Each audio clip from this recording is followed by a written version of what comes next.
Hi, welcome my channel. இது என்னுடைய first YouTube channel. பிடிச்சிருந்தா சப்ஸ்கிரைப் பண்ணுங்கள். நான் எப்பயும் பல்பொடியில் தான் பல் வளர்க்குறது. இது ஒரு ஃப்ரைடே மார்னிங். காலையில் மாங்குன்னு அடுப்பெல்லாம் தொடச்சிவிட்டு கடைசியில் பருப்பு பொங்கி வளைஞ்சிருச்சு. கொஞ்சம் டிசப்பாயின்ட்மெண்ட். இட்ஸ் ஓகேன்னு விட்டுட்டேன். ஸோ இன்றைக்கி ஒரு சின்ன டிப்பு. இது எல்லாத்துக்கும் தெரிஞ்சிருக்கலாம், பட் தெரியாதவங்களுக்காக சொல்கிறேன். நம்ம எல்லோரும் சந்தனம் வச்சோம்னா அது 1 மணி நேரம், அரை மணி நேரத்துக்கு முன்னாடியே விழுந்துடும்.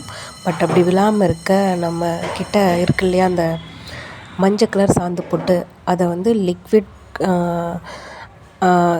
அதாவது லிக்விடாக இருக்கும்போதே, அந்த ஈரப்பதம் காயாததுக்கு முன்னாடியே அதை கொஞ்சம் வச்சுட்டு அதுக்கு மேலே கொஞ்சம் சந்தன பவுடரை வச்சோம்னா நைட்டு வரைக்கும் கூட அப்படியே இருக்கும் விழாமல். ஸோ இந்த டிப்ஸு நீங்கள் ட்ரை பண்ணி பாருங்கள். அப்புறம் என் வீடியோ பிடிச்சிருந்தா லைக் பண்ணுங்கள், சப்ஸ்கிரைப் பண்ணுங்கள், உங்கள் கருத்துக்களை கமெண்ட் பண்ணுங்கள். தேங்க்யூ.